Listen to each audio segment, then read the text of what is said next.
Bonjour et bienvenue sur Village BIM. Aujourd'hui, je vais vous parler de Stingray et plus précisément comment importer des objets au format FBX dans Stingray. Et au travers de ce que je vais vous montrer, je vais vous donner quelques astuces. L'histoire commence de 3D Studio Max. Je vous avais montré dans une vidéo précédente qu'on pouvait très facilement liaisonner 3D Studio Max à Stingray en cliquant sur le lien Connect et d'envoyer le niveau ou l'objet sélectionné dans le niveau directement dans Stingray. Je montrais une autre méthode au travers de l'utilisation de l'export du FBX directement de 3D Studio Max. Je vais venir dans 3D Studio Max, je viens dans Export et Exporter. Ici, comme vous pouvez le voir, j'ai bien d'autres formats d'exportation, mais moi, je vais me concentrer sur le format FBX et j'appelle mon fichier radio. Enregistrer. Une fenêtre vous propose différents paramètres que vous pouvez visualiser et cocher, décocher. Moi, je les laisse par défaut et je clique sur le bouton OK. Une fois réalisé, vous pouvez voir mon fichier FBX au format FBX appelé radio. Je vais venir le glisser dans Stingray. Mais auparavant, dans Stingray, un conseil d'amis, il peut arriver que vous allez créer des scènes contenant beaucoup d'objets. Pour éviter que vous n'arriviez pas à vous retrouver dans votre scène, je vous conseille de créer des répertoires dédiés à chacun des objets et notamment de créer un répertoire dans le répertoire modèle. Donc dans ce répertoire modèle, je vais venir cliquer sur Nouveau répertoire et je l'appelle Radio. Une fois le répertoire radio créé, je vais procéder à un glisser-déposer de ma radio dans le répertoire de Stingray. Une fenêtre, comme dans 3D Studio Max lors de l'export, mais là je suis à l'import, vous invite à cocher ou décocher certains paramètres, à savoir les matériaux, les textures, et après concernant tout ce qui au regard des caméras, des niveaux de détail, des lumières, et aussi de l'animation. Pour le moment, cet objet n'a pas d'animation, mais je vous montrerai dans un objet, juste après dans un objet, l'animation, comment l'importer. Donc je vais cliquer sur le bouton import. Après quelques secondes de compilation des données, votre objet, dans Stingray, je vous rappelle que cet objet s'appelle une unit, vous le trouvez dans ici, et vous pouvez le visualiser dans l'explorateur d'objets ou le visualisateur d'objets. Pour le placer sur la scène, très simplement, je vais activer ce bouton-là, qui est l'outil de placement des objets.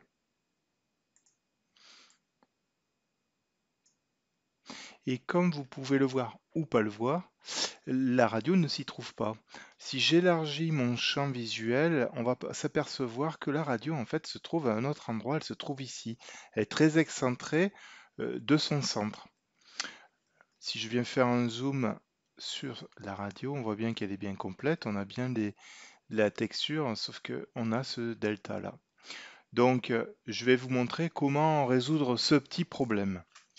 Alors, ce que je vais faire, je vais importer une nouvelle radio et tant que je suis dans Stingray, je vais créer un deuxième répertoire que je vais appeler radio 1. Voilà.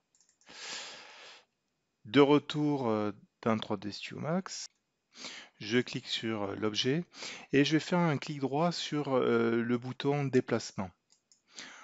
On peut s'apercevoir qu'il y a dans les coordonnées globales des valeurs. Ce que je vais venir faire, je vais venir les mettre à 0, les trois directions, X, Y et Z, et faire un zoom sur l'objet déplacé. Et je vais réaliser un deuxième export que je vais appeler radio 1.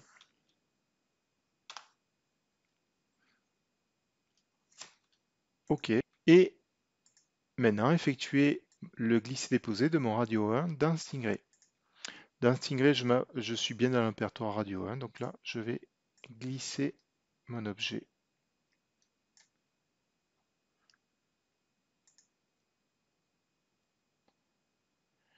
une fois que la compilation des données a été effectuée, je vais réaliser la même opération que tout à l'heure, mais là vous allez voir, il va y avoir une différence notable par rapport au premier import. Comme vous pouvez voir maintenant, la radio, lorsque je viens de la glisser-déposer, elle se situe bien au centre, enfin au niveau de l'objet. Et lorsque vous allez effectuer des rotations, on est bien dans les bonnes directions. Je vais repositionner à 0.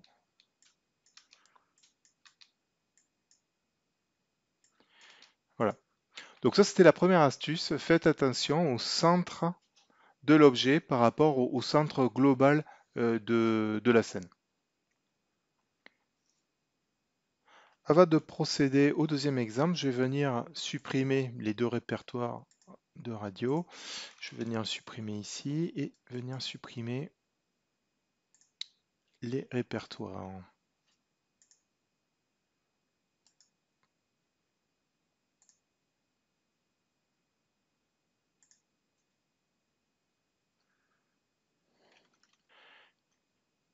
Alors, je vais importer un FBX qui contient des animations.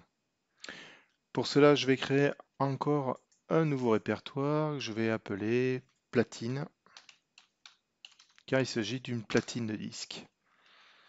Je rentre dans le répertoire et là, je vais effectuer un glisser-déposer de cette platine dans le répertoire. Même procédure, fenêtre d'import.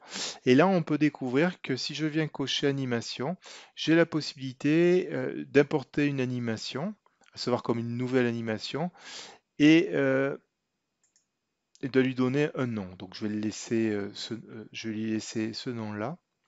Et je vais cliquer sur import. Après la compilation des données, je vais pouvoir découvrir donc les animations. Je ne sais pas si vous pouvez le voir, mais on voit la platine qui tourne, ou peut-être cette animation-là, où on voit le démarrage du bras, ou la troisième animation, l'arrêt de la platine et le bras qui revient en position initiale. Donc ces animations pourraient être utilisées dans le cadre de Stingray, et notamment vous allez pouvoir les activer au travers, par exemple, du langage de programmation graphique qui s'appelle Flow. C'est pas le but de cette présentation aujourd'hui, mais juste je voulais vous montrer qu'on pouvait importer des animations, car s'il y a animation, elles sont encapsulées dans le fichier au format FBX. Donc ce que je vais faire ici, je vais positionner la platine sur le cube. Comme vous pouvez le voir, la platine ne possède pas les textures. Donc là, qu'est-ce que je vais faire? Je vais venir rajouter des textures sur cette platine-là. Donc, vous pouvez le voir en ayant cliqué sur la platine, j'ai ici deux ressources de matériel, une concernant le plateau et une concernant la coque globale de cette platine. Vous allez pouvoir découvrir les sources en cliquant ici. Et comme vous pouvez le voir, le matériel, il est gris et c'est pour ça que cette platine est toute grise.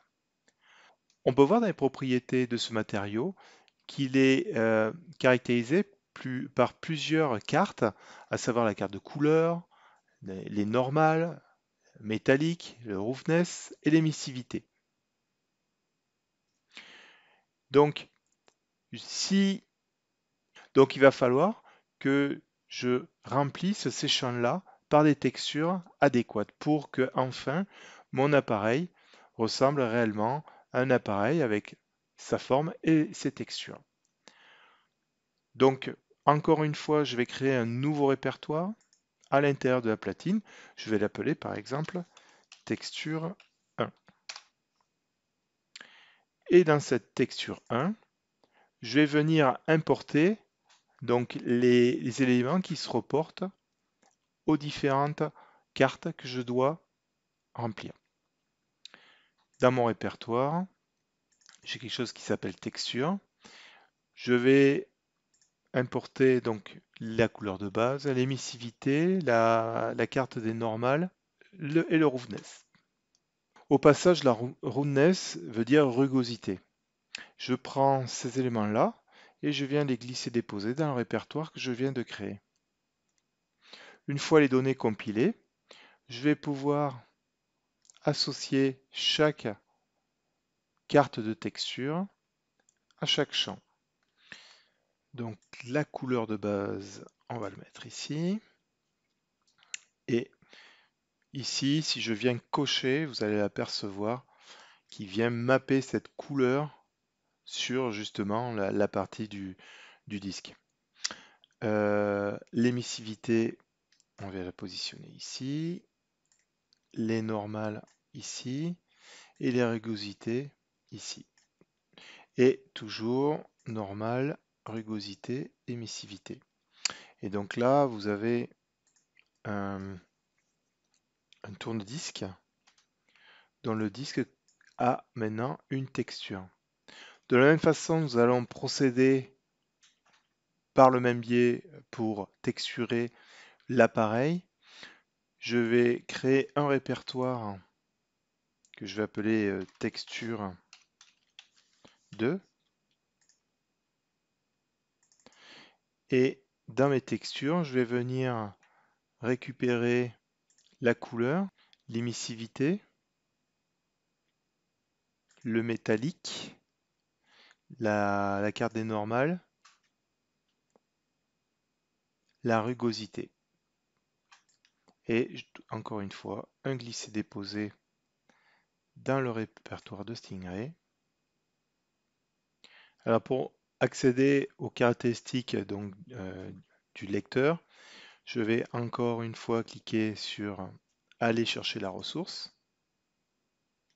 Je vois les différentes ressources qui sont ici. Je vais dans ma texture 2 et je vais faire des glisser-déposer pour la carte de couleur, la carte d'émissivité, la partie métallique, la carte des normales et la carte des rugosités. Et je viens cocher les éléments qui m'intéressaient. Si je m'approche un petit peu plus près,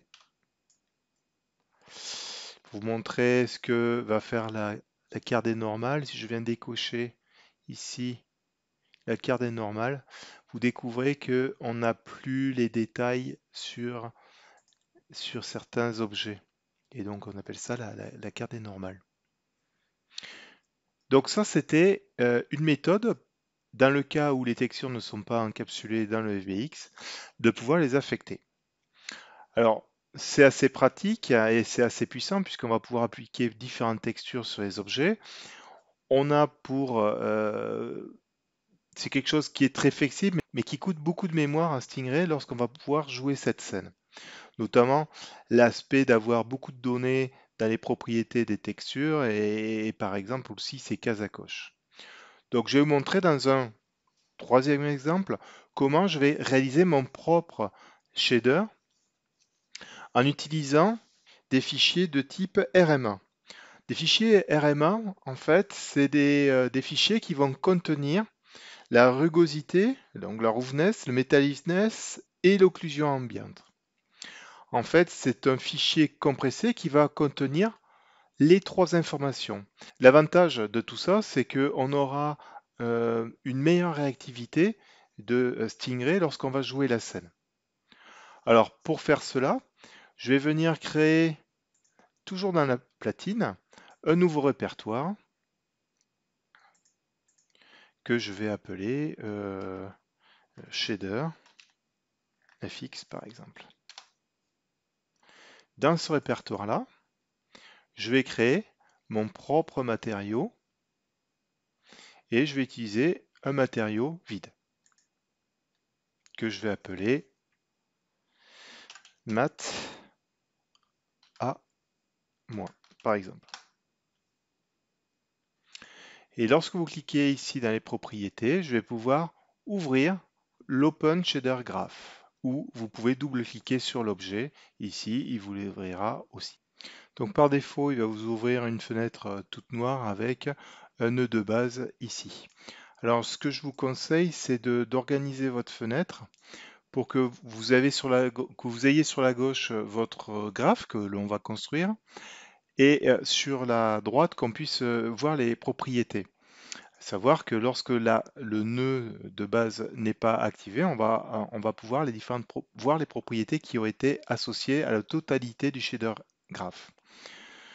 Donc, dans les propriétés du nœud de base, je vais les laisser telles quelles, mais sachez qu'on va pouvoir définir plusieurs types de matériaux, à savoir qu'on euh, on va pouvoir définir des types de normal, on va pouvoir définir quelle face va être affichée, à savoir si c'est devant, derrière ou les deux. À savoir aussi au niveau des ombres qui vont être affichées. Et si on veut activer la tessellation c'est en fait l'aspect mosaïque. Donc, je vais créer un premier nœud. Donc, en fait, c'est un shader FX. Donc, on va pouvoir ajouter des nœuds qui auront des propriétés. Pour ajouter un nœud qui a des propriétés, je vais venir cliquer ici, clic droit. En cliquant sur Add, j'ai tous les nœuds que je peux créer. Donc, moi, je vais créer un vertex et un text chord 0. Alors, ce nœud-là va me permettre d'associer à mon canal UV différentes propriétés de texture, comme la couleur, l'émissivité, le roughness, ainsi de suite. Je vais créer un deuxième nœud qui va justement faire appel aux propriétés de la couleur et les autres propriétés d'une texture. Donc je vais venir ici sur Sampling, Sample Texture. Et donc ce nœud-là, comme vous pouvez le voir, il a une entrée UV que je vais venir connecter. Je vais utiliser plusieurs nœuds de ce type pour justement y associer plusieurs propriétés à la texture totale. Donc je clique sur le nœud, je fais un CTRL-C, CTRL-V et un autre CTRL-C, CTRL-V. Voilà. Ce nœud-là, je vais le renommer. Donc vous cliquez dessus et vous avez les propriétés de ce nœud sur la droite. Donc celui-là, je vais le renommer. Je vais l'appeler couleur, par exemple.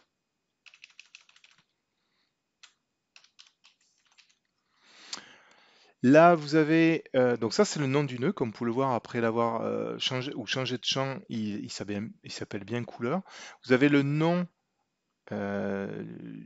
d'affichage, donc c'est le nom d'affichage qui s'affichera dans les propriétés de la texture. Donc là, je vais l'appeler aussi couleur. Et vous avez un troisième champ ici, en fait, il s'agit du nom qui sera appelé si vous faites de la programmation Lua. Vous pourrez l'appeler par ce nom-là. Donc là, je vous conseille toujours des lettres minuscules. Et si vous devez rajouter quelque chose, par exemple couleur 1, utilisez l'underscore et surtout pas les espaces. OK? Donc là, je vais venir rajouter. Donc ce nœud-là a 4 canaux, à savoir rouge, vert, bleu et alpha. Et donc je vais relier ce canal-là à la couleur RGB. Deuxième nœud, en fait, je vais utiliser une texture RMA.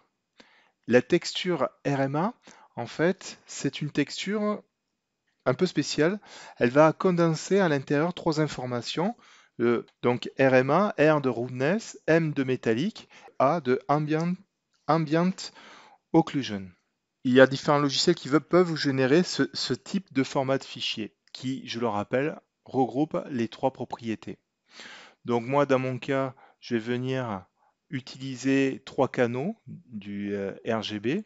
Donc le R, on va dire que c'est le roughness. Donc on va venir cliquer ici et cliquer sur le R de roughness. On va utiliser le green, donc le deuxième canal, ce sera le metalliness, métallique. Et l'ambient occlusion, on va le lisonner ici. Et on va venir renommer. Alors, il suffira de double-cliquer et de lui mettre la valeur.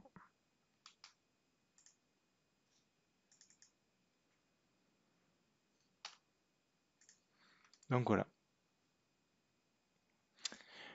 Et le troisième nœud, avant, je vais venir changer les noms. Donc, on va mettre RMA. Ici, dans le nom d'affichage, dans les propriétés, on va mettre RMA. Et puis là,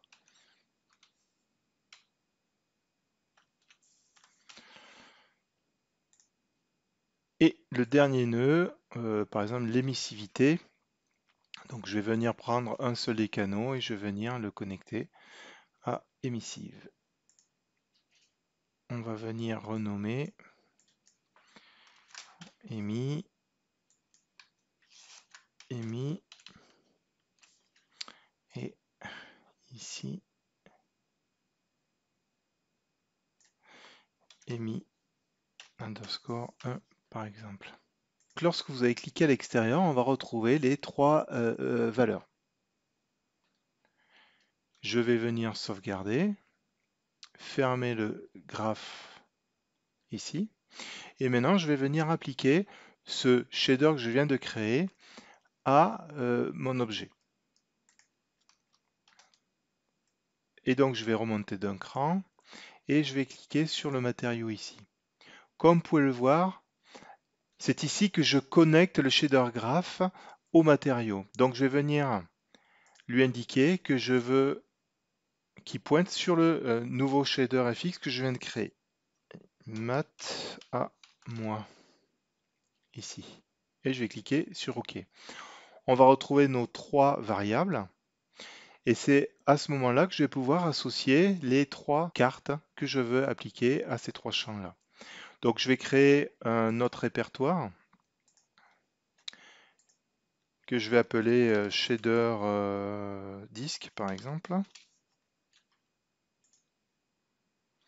Et dans ce shader disk, je vais venir importer les trois champs qui m'intéressent, à savoir la couleur, la texture RMA et l'émissivité si je l'ai.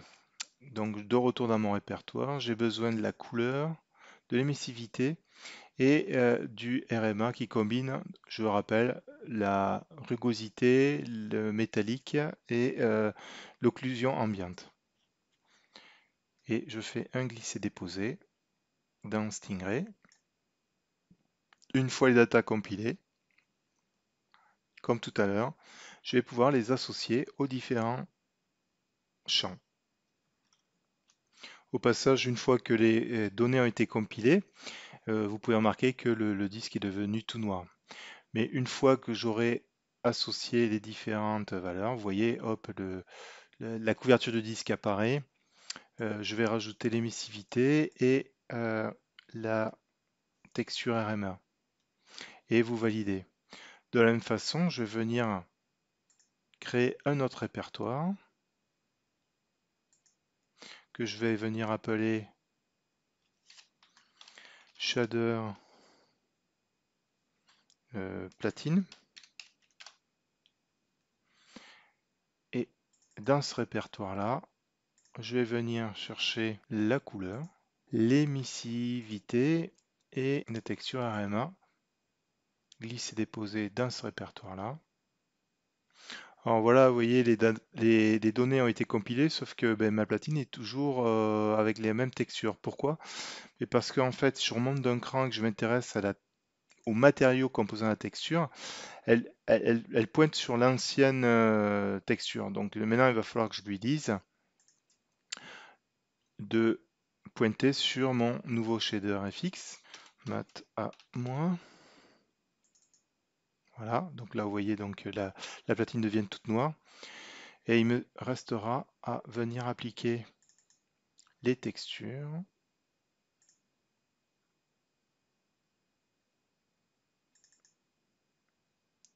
La couleur, l'émissivité et la carte RMA. Et donc vous pouvez voir qu'on arrive au même résultat, sauf que là, notre objet, donc l'objet plus les textures, est beaucoup plus optimisé ici, puisque beaucoup moins de données. Les données ont été concentrées, notamment le RMA, en un seul fichier. comparé à ce que l'on avait avant, qui était très complexe et qui aurait demandé un peu plus de mémoire pour Stingray. J'espère que cette une vidéo vous sera fort utile. Sur ce, je vous souhaite une bonne journée. Au revoir.